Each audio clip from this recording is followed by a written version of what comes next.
From the Canterbury Employers Chamber of Commerce is here to discuss some of the stuff happening in the city. Good morning, nice to see you. Kia ora.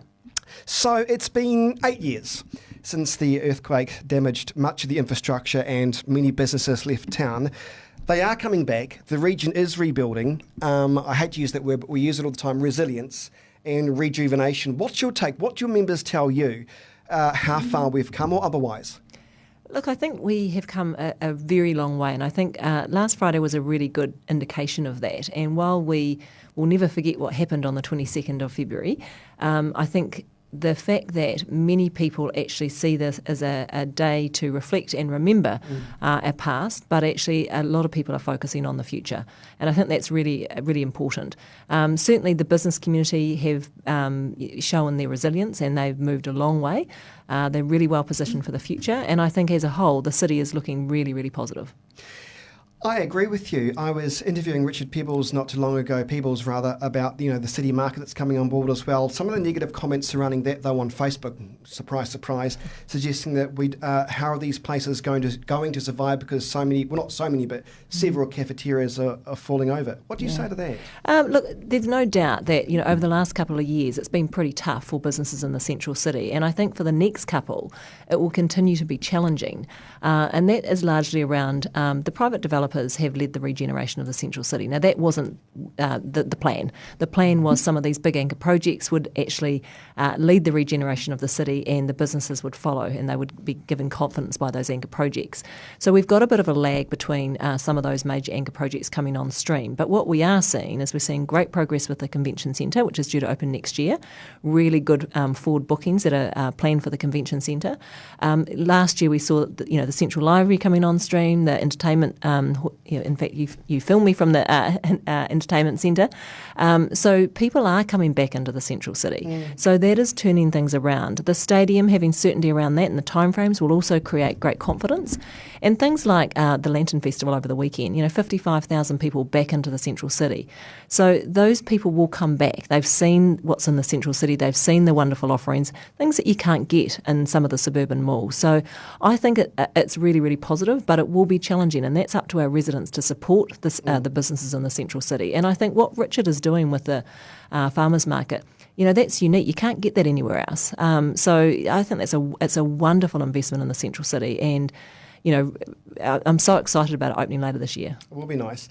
You're right, things are coming on board. It is taking a while, but how do we talk about making sure that the citizens are aware that the central city and the businesses exist, and also a lot of businesses went out to the likes of where we are now in Middleton. Yeah. Are you still finding there are plenty of your members at the Canterbury Employers Chamber of Commerce who have decided actually it's just as good out here in Addington or Middleton, and they're not finding a reason to go back to the city? And that's not necessarily a bad thing, though, is it? Yeah, look, I think there's room for both, actually. So what we need to do is we need to continue to grow, grow our population. We need to grow I guess, the appetite for things that are different. And, we do see some businesses that have remained in the suburbs, and that's fine. But what we are seeing is all the major banks, accountants, lawyers, I've said that before, they're all back in the central city. And we're seeing some new retailers, some new hospitality providers, some new businesses actually turn up in the central city. And that's what we want to do. We want to attract new businesses as well as some of those ones that have been around for a while. So I think that's really encouraging that we are seeing some of those new businesses come back into the central city as well. What are some of the companies telling you when it comes to the forecast for 2019? I know that some, apparently, according to the media, are feeling nervous about the winter months. Has that always been the case, or do you think they're more nervous than perhaps ever before because some have had a reasonably successful summer period? Yeah, look, I think winter is typically pretty tough in Christchurch and particularly in the central city. But what we are seeing is a number of events and activations which will draw people back into the central city. We have tourists that come into the city and they want to go into the central city. So we need to give them reasons to actually get back into the central city. And some of that's around events, some of that's making sure that the businesses in the central city do a great job of marketing themselves, creating that true customer experience that we talked about last time. I think as long as we are working together to create some of those activations for giving people reasons to come back, including our own residents, I think we will get through the next winter, and then we'll start seeing some real momentum when things like the convention centre open. What are your thoughts on some of the suburban centres and some of the suburban companies too? Are they doing okay? Yeah, well, interestingly enough, some of the retail stats around December would suggest that some of that retail trade is moving out of the suburbs and coming back into the central city. Now, that'll depend on different types of retail offerings, and those things fluctuate all the time. Online sales, I'm sure, will have a bit of an impact on some of the shops and things as well. So that's again about creating a point of difference and creating something quite unique that you can't get anywhere else but that particular store or that particular restaurant that you might go to. When is the convention centre supposed to be actually operational? Late 2020. Okay, yeah. So next year. Yeah. In the meantime, what else is getting you excited though for this year? Is there anything apart? I mean, I think the Leeann Festival was great this year. It was so nice that it's actually got on that promenade now, so it's very spread out.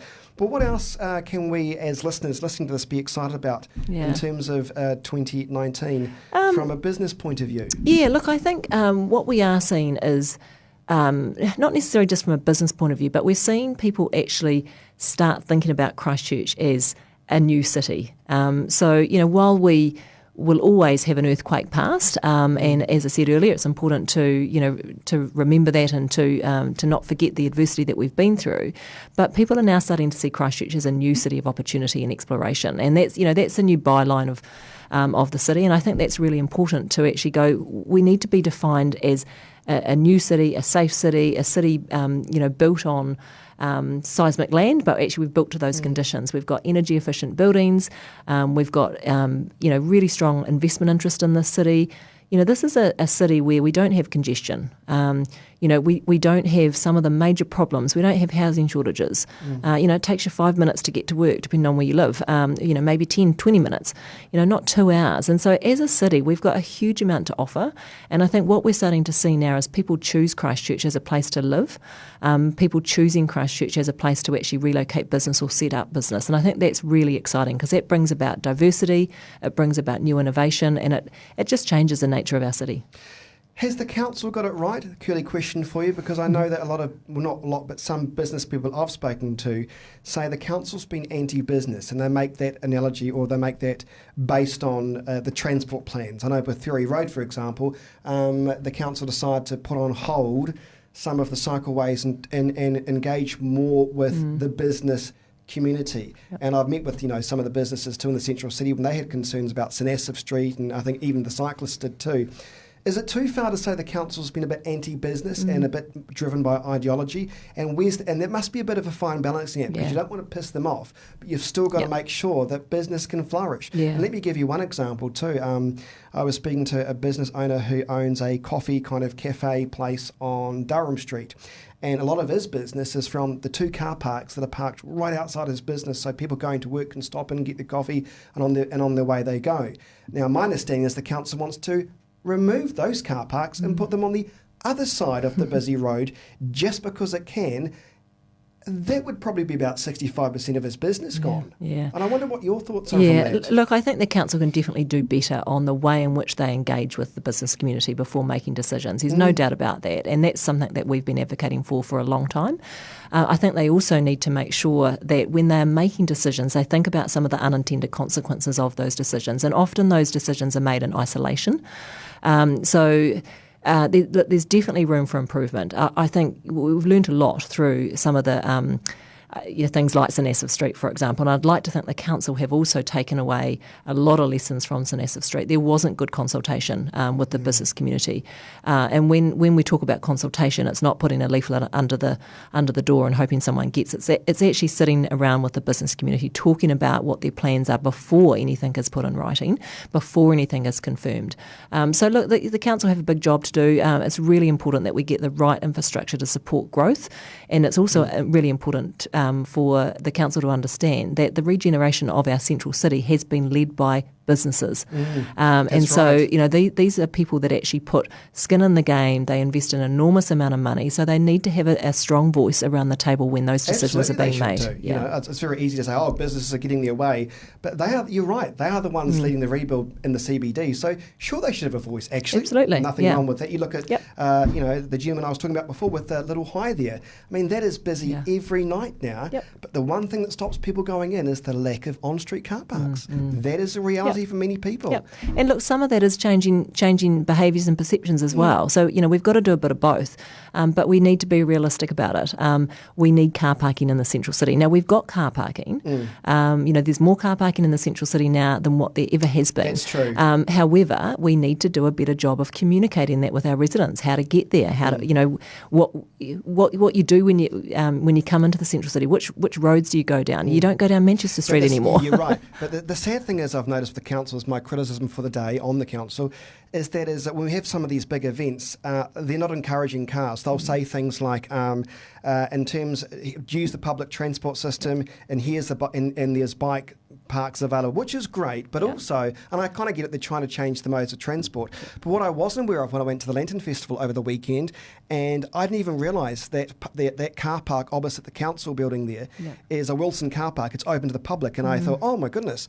So, and I don't think many people knew that either, because I went to the Lantern Festival on, I think it was Saturday night, at peak hour time, about 8 p.m. at night time, and that car park that's only about 500 metres away from the Bridge of Remembrance was virtually empty. And I thought, this is kind of like a bit of a secret here. I didn't know this car park even existed. I did, but I kind of just assumed it was a council car park facility for the workers. But it's open to the public. Yeah, absolutely. And there I was, and it was only about $3 for about 2 hours. Yeah, and look, I think we need to cater for all. So this is not about banning all the cars from the central city. That's ridiculous. We will always use cars in Christchurch because we can. We need to improve our public transport options. That's part of the challenge that we've got. Public transport is not efficient. People don't use it because it's not efficient.